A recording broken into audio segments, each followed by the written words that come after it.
Halo, ketemu lagi di Neng Review.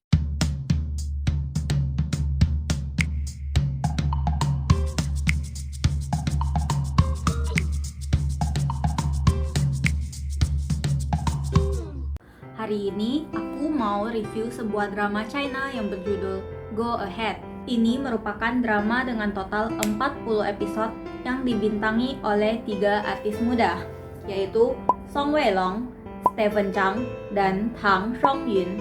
Drama ini disutradarai oleh Ding Ziguang dan ditulis oleh Wang Xiongcheng. Drama ini bergenre keluarga, romance, dan komedi yang mulai tayang pada Agustus 2020. Menceritakan tentang 3 orang remaja yang tumbuh bersama sebagai satu keluarga meski tak berhubungan darah.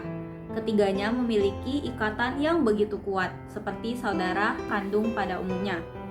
Jadi, cerita drama ini tuh diawali dengan seorang bapak namanya adalah Li Haichao.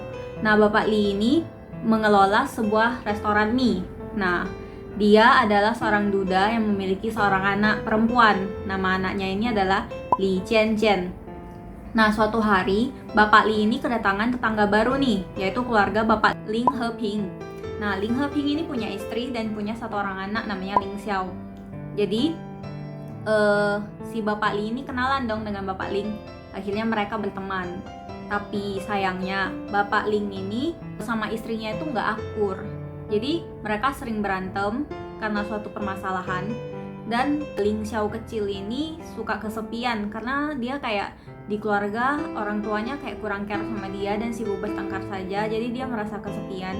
Dan sebagai anak kecil dia kayak menanggung suatu beban yang cukup berat gitu. Nah, di sisi lain, Bapak Li Haichao pemilik restoran mie itu kan duda. Nah, jadi biasa kalau di kampung itu kan mak-mak itu suka tiba-tiba jadi mak comblang kan. Nah, jadi mama itu kayak mencarikan jodoh buat Bapak Li. Nah, ketemulah satu orang wanita yang konon katanya sangat cantik. Nah, ibu itu adalah Ibu Heme. Nah, Ibu Heme itu adalah janda beranak satu. Anaknya itu namanya adalah He Zhiqiu. Jadi, dikenalkanlah Ibu Heme ini sama Bapak Li. Nah, awalnya Bapak Li ini kayak masih nggak mau nih. Soalnya kan dia mau ngerawat anaknya si Li Jianjian. Tapi akhirnya karena dia didesak terus sama mak-mak comblang itu, ya udahlah dia terima saja. Pas ketemu ternyata doyan dia, senang. Jadi cobalah jalan gitu, kenalan, dibawalah ke rumah gitu kan. Ketika ketemu, Li Jianjian kecil ini kan masih anak-anak kan, belum siap tuh terima ibu tiri, jadi dia nggak suka gitu. Tapi He Zhiqiu itu malah senang banget kalau misalnya dia dapat adik kecil, terus dia punya bapak baru karena dia kan anak tunggal juga kan. Jadi 3 orang anak tadi itu semuanya anak tunggal semua dalam keluarga mereka. Cuman ya keluarganya ya nggak ada yang utuh gitu. Lalu mulailah konfliknya ketika Bapak Li ini sama Ibu Heme udah jalan cukup akur nih. Tiba-tiba si Ibu Heme ini hilang. Terus dia kayak nitipin anaknya He Zhiqiu ke Bapak Li. Jadilah sejak saat itu Bapak Li itu membesarkan anaknya sendiri yaitu Li Jianjian dan juga anaknya Ibu Heme yang He Zhiqiu tadi. Nah, He Zhiqiu itu sendiri sebenarnya happy-happy aja sih, dia kan dapat adik nih. Nah, si Li Jianjian awalnya nggak mau terima juga akhirnya terima karena sebenarnya dia suka juga sih dia punya seorang kakak karena kan dia itu anak tunggal gitu. Nah, satu lagi keluarganya Bapak Ling Heping kan tadi suka berantem sama istrinya. Jadi akhirnya mereka bercerai. Ibunya meninggalkan rumah, jadinya si Bapak Ling ini merawat anaknya sendiri, si Ling Xiao. Tapi Bapak Ling ini kan seorang polisi, jadi dia tuh kayak sibuk banget. Jadi akhirnya dia nitipin juga anaknya ke Bapak Li itu. Tapi dia masih sesekali mengunjungi anaknya. Akhirnya Bapak Li Haichao ini dari seorang pemilik restoran mie, sekarang dia punya 3 orang anak, yaitu anaknya sendiri Li Jianjian, kemudian He Zhiqiu dan juga Ling Xiao. Dan jadilah 3 orang anak ini tumbuh bersama dalam suatu keluarga walaupun mereka tidak punya hubungan darah sama sekali. Selesai. Secara cerita, menurut aku cerita ini unik ya, karena dia mengisahkan bagaimana orang yang awalnya tidak saling kenal, kan berawal dari orang asing semua tuh. Bagaimana mereka itu bisa berkenalan, kemudian mereka bisa membentuk sebuah keluarga yang isinya sebenarnya orang asing semua tapi bisa jadi sebuah keluarga. Berarti kan Bapak Li ini punya potensi yang sangat besar. Dimana dia dari seorang penjual mie tiba-tiba punya anak 3 orang, anak yang sama sekali bukan kenalan dia awalnya, maksudnya semuanya orang baru semua, dan dia dengan setulus hati merawat anak-anak itu. Begitulah nilai yang benar-benar sangat menonjol dalam drama itu, yaitu drama kekeluargaan. Di sini benar-benar ditekankan banget nilai kekeluargaannya, terutama ayah Abel banget. Drama ini benar-benar menunjukkan secara keseluruhan bagaimana cinta kasih seorang ayah tunggal di sini.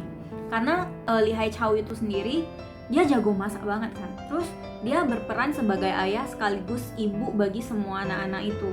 Anak kandung dia cuma satu kan, tapi dia tuh nggak pernah membeda-bedakan cintanya kepada 3 orang anak itu. Semuanya dia anggap seperti anak dia sendiri. Selain dari jalan ceritanya menarik, drama ini juga menggunakan alur maju mundur. Dia mainin dari masa kecilnya, kemudian setelah mereka besar, lalu saat mereka besar akan dibuka tuh perlahan-lahan luka-luka dari setiap anak-anaknya. Jadi alurnya udah maju, kadang-kadang ada nostalgianya balik mundur gitu, jadi maju mundur gitu. Nah, akibat dari ada throwback seperti itu, jadinya drama ini tuh ada beberapa adegan yang diulang-ulang terus. Misalnya kayak si He Zhiqiu ngingat dulu mamanya ninggalin dia tuh. Nah, itu diputar terus berulang. Untungnya dengan adegan yang diputar berulang-ulang itu, 1, tidak membosankan, 2, malah meninggalkan kesan yang sangat mendalam. Jadi setiap kali adegan yang sama diulang, itu seakan meninggalkan kesan dan bekas di hati penonton gitu loh. Aku sebagai penonton ya, penontonnya aku ini. Nah, jadi kayak langsung kayak nyambung aja gitu. Ketika dia mau ceritain luka anaknya, terus karena diulang-ulang terus, jadinya mau gak mau kita jadi ikut merasa iba banget gitu. Feel-nya aduh terasa banget, sakitnya, nyeseknya terasa banget di penontonnya gitu. Cara si drama ini tuh ngemas ceritanya itu sebagus itu. Gimana caranya, momennya kapan kita harus tertawa, kapan kita harus merasa tersentuh dan terharu, itu diatur dengan porsi yang sangat tepat menurut aku sendiri ya. Nah, nggak cuman momen-momen mengharukan aja, karena ada beberapa momen itu juga justru drama ini berhasil mengocok perut. Contohnya ketika mereka itu masih kecil, anak-anak itu kan biasa nakal tuh. Jadi ada-ada aja kan ulah mereka, kayak partner in crime mereka tuh berbuat sesuka hati mereka lah, namanya anak-anak kan. Nah, itu adalah momen ketika kita itu merasa lucu dengan drama ini. Jadi menurut aku drama ini juga sangat berhasil untuk membawa penonton ke emosi yang mereka inginkan gitu. Kita itu benar-benar diiring buat menuju ke emosi-emosi tertentu sesuai dengan keinginan sutradaranya. Robot kita itu, robotnya sutradara. Nah, lalu untuk dari segi nilai cerita, ini yang aku suka banget dari drama ini. Kenapa aku benar-benar suka banget sama drama ini? Salah satunya adalah karena nilai-nilai yang terkandung di dalamnya. Serius, hampir setiap episode, jangan setiap episode deh, hampir beberapa bagian dari episode itu, aku tuh kayak merasa selalu ada satu nilai intisari yang bisa kita ambil, kita petik. Walaupun semuanya itu benar-benar mengarah pada kekeluargaan, persahabatan, ketulusan, nilainya itu-itu aja. Tapi kayak ada banyak quotes yang bagus aja, ada banyak action dari para tokohnya yang menunjukkan bahwa nilai itu memang layak gitu untuk diteladani. Kita tuh jadi bisa mengambil banyak banget hikmah dari satu drama ini. Cuma 40 episode dan itu kayak kita dapat banyak banget insight-nya gitu. Aku bener-bener suka banget karena yaitu dramanya itu punya banyak nilai-nilai kehidupan gitu. Terus yang selanjutnya yang bikin aku suka juga sama drama ini adalah chemistry dari antar tokohnya. Yang pertama, aku ngefans berat sama Bapak Lee. Bapak Lee ini adalah tokoh yang benar-benar ayah Abel banget. Ayah tapi sekaligus bisa menjadi seorang ibu. Dia itu jago masak, jago ngerawat anak, semuanya yang penting buat anak gue. Jadi gak apa-apa lah, aku agak sulit dikit, tapi yang penting anak-anakku itu bahagia. Yang penting anaknya bahagia. Terus dia itu seorang ayah yang sangat baik karena dia itu tidak membeda-bedakan anaknya. Padahal nggak semuanya anak kandung dia, tapi dia memperlakukan mereka semua dengan penuh cinta dan ketulusan, setulus itu. Dan yang lebih hebat lagi Bapak Lee ini, dia membesarkan anak orang tanpa pamrih. Lalu ketika orang tua kandung anak itu datang untuk ngambil anaknya, dia kasih dengan free. Bener-bener speechless banget sih lihat si Bapak Lee itu. Mungkin di dunia nyata juga ada, tapi ya sebaik itu Bapak Lee itu. Aku suka banget chemistry dia sama semua anak-anaknya. Chemistry dia sama si Bapak Ling itu juga aku suka banget. Nah, tapi dari semua anaknya, aku paling suka chemistry si Bapak Ling ini sama si Xiaoke, He Zixiao. He Zixiao ini adalah karakter yang menurut aku sebenarnya hangat, tapi dia nggak pintar menunjukkan kehangatannya. Jadi tuh di luar dia tuh kayak tampak seperti anak yang bandel, acuh tak acuh, dan bukan anak yang pemikir gitu, anak yang ya udahlah cuek-cuek bebek aja gitu. Padahal sebenarnya dia itu adalah tokoh yang menurut aku memiliki rasa takut terbesar. Kemudian dia itu adalah seorang anak yang super care karena rasa takutnya itu juga. Jadi karena dia itu pernah punya trauma di masa kecil, dia merasa dia itu tidak diinginkan oleh ibunya, jadi itu dia merasa ditelantarkan. Jadi dia tuh berusaha banget menjaga etika dan perbuatannya dimanapun dia berada, karena dia trauma, dia takut kalau misalnya dia berbuat salah atau dia menunjukkan kekurangannya, suatu saat dia itu akan ditelantarkan dan orang-orang tidak menginginkan dia. Asli aku pas kalau tiap flashback soal He Zixiao ini, hati aku tuh kayak nyesek gitu loh.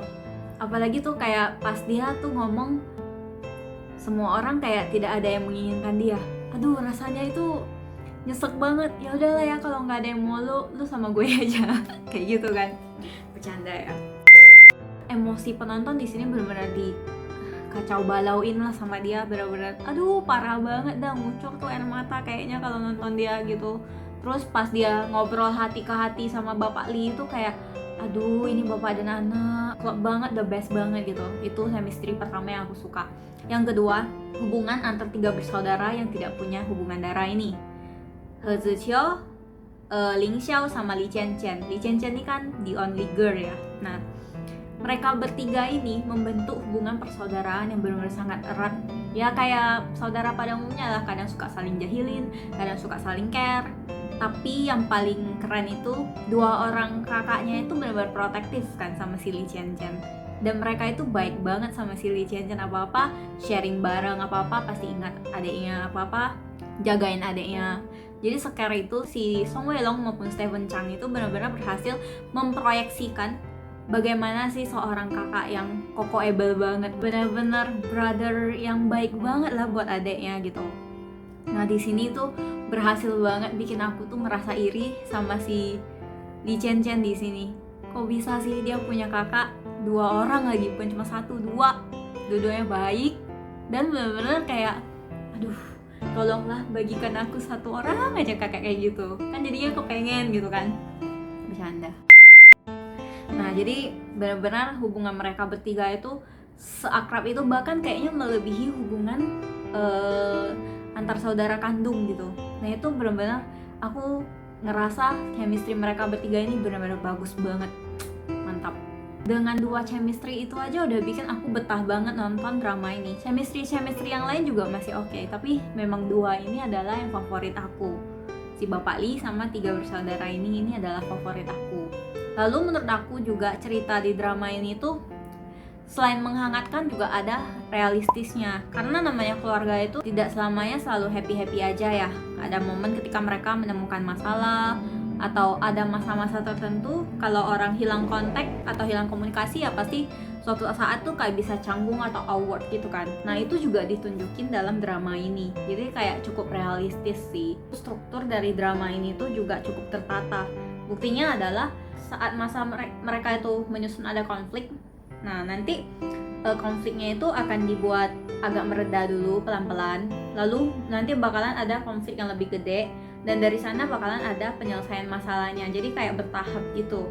Dan setiap adegan, setiap scene-nya saat ganti scene gitu nyambung aja sih, jadi ceritanya itu terasa mengalir aja, alami banget, terasa ngalir banget. Aku saat mengikuti cerita di drama ini benar-benar merasa follow the flow. Kemudian juga aku tuh ngerasa kayak ini ceritanya benar-benar enjoy, aku nikmatin banget nonton drama ini. Tapi emosi aku tuh berhasil diiringi ke arah yang diinginkan oleh pembuat cerita. Para tokoh-tokohnya itu benar-benar berhasil banget mengubah suasana hati dalam sekejap gitu. Bisa dari happy tiba-tiba kayak aduh sedih gitu, ikut merasa teriris hati ini kayak gitu. Kayaknya hati aku Hello Kitty kali ya. Ini benar-benar drama yang menurut aku layak banget buat ditonton, karena memang benar-benar menitik beratkan pada drama keluarganya. Walaupun genrenya itu sebenarnya komedi romance sama kekeluargaan, tapi menurut aku 70%-nya itu benar-benar ngomongin soal keluarga sih. Dan uniknya keluarga di sini tuh bukan cuma sekedar yang ada hubungan darah aja. Jadi kayak kita bakalan melihat bagaimana sih parenting dari si Bapak Lee itu. Kemudian kita juga bakalan melihat luka-luka masa kecil para anak-anaknya dan bagaimana mereka itu membina hubungan keluarga bahagia. Endingnya sih happy ya, happy ending. Terus satu hal lagi ya bikin aku paling betah nonton drama itu adalah karena back soundnya. Jadi soundtracknya itu benar-benar easy listening. Kalau didengarkan itu jadi bikin hati ini kayak terasa agak sedih tapi tenang gitu. Yang lagu-lagunya tuh menurut aku cukup menghangatkan dan slow-slow gitu. Kebetulan emang doyan juga sama lagu-lagu slow, dan itu kayak pasti dengerin tuh bikin tenang, bikin buat tidur. Lagu pengantar tidur sih cocok sih. Bukan lagunya membosankan, lagunya bagus beneran, tapi kayak karena dia slow jadi ya bikin calming dan tenang aja. Dan lagu itu aku putar kayak sampai sebulanan lebih, sampai sekarang pun kadang aku masih muter. Dan aku nonton ini kemarin pada tahun 2020 akhir. Jadi menurut aku seperti ini, drama ini bagus karena dari jalan ceritanya aja udah menarik. Yang kedua ada banyak nilai-nilainya. Yang ketiga drama ini berhasil banget mengacaukan emosi. Jujur sih ini cukup menyedihkan, tapi endingnya happy. Dari sinilah aku jadi suka ngikutin drama-dramanya si Song Wei Long sama Stephen Chow. Jadi go ahead seperti judulnya, harus go ahead. Keluarga itu di sini diibaratkan adalah tempat untuk berpulang. Artinya keluarga itu adalah orang yang selalu ada ketika suasana seperti apapun.